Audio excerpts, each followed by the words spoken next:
بسم اللہ الرحمن الرحیم الصلاۃ والسلام علیک یا سیدی یا رسول اللہ وعلی آلک و اصحابک یا نور اللہ۔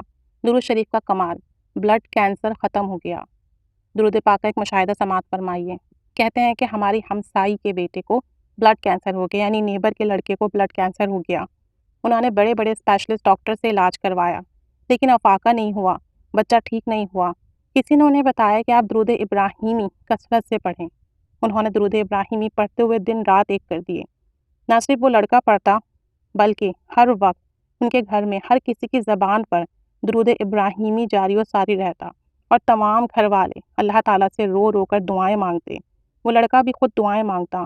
کہتے ہیں کہ اس کی برکت سے ایسا ہوا کہ کچھ عرصے بعد لڑکے کے اندر تبدیلیاں آنا شروع ہوئی، اور وہ پہلے سے اچھا دکھنے لگا۔ اس کی درد میں، تکالیف میں کمی آنے لگی۔ ایسا لگتا تھا جیسے وہ بالکل ٹھیک ہو گیا ہے، بالکل تندرست ہو گیا ہے۔ اور جب اس کے دوبارہ سے ٹیسٹ کرائے گئے تو دیکھا گیا کہ اسے کسی قسم کا کوئی بلڈ کینسر نہ تھا۔ ان کے تمام گھر والوں نے دن اور رات درود ابراہیمی پڑھا، اس لڑکے نے بھی پڑھا خوب کثرت سے، اور درود ابراہیمی پڑھ کر خوب رو رو کے دعائیں کی، پانی پر دم کر کے، دواؤں پر دم کر کے وہ دوائیں اور پانی استعمال کیا۔ کہتے ہیں کہ آج ان کا لڑکا بالکل ٹھیک ہے، اس نے MSc کیا ہے، اور وہ اب ایک بہت اچھی جگہ پر نوکری کر رہا ہے۔ وہ لڑکا اب بھی درود ابراہیمی پڑھتا ہے، ان کے گھر والے بھی کثرت سے پڑھتے ہیں، اور ان کا درود پاک سے محبت اور عقیدہ بہت زیادہ بڑھ گیا ہے۔ اللہ تعالیٰ رحمت کی نگاہ فرمائے۔ درود ابراہیمی بہت ہی بابرکت بافضیلت درود پاک ہے۔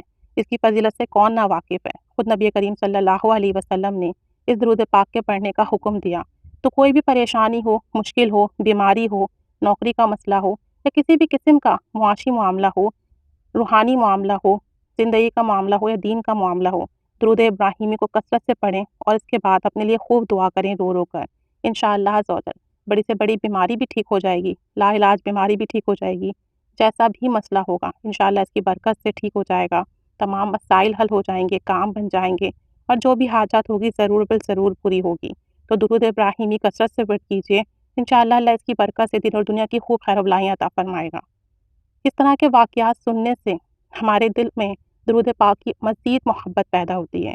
تو درود پاک پڑھتے جائیے، دوسروں کو اس کی دعوت دیتے جائیے، اور اگر کوئی واقعات ہیں، آپ کے کوئی تجربات ہیں تو اسے شیئر کرتے جائیے، تاکہ دوسرے لوگ سنیں اور ان میں بھی درود پاک پڑھنے کی محبت پیدا ہو۔ اللہ تعالیٰ ہم سب کو درود پاک پڑھنے کی، درود شریف کی دعوت دینے کی توفیق عطا فرمائے، اور اس راستے پر قبول و مقبول فرمائے۔ آمین بجاہ النبی الامین صلی اللہ علیہ محمد صلی اللہ علیہ وآلہ وسلم۔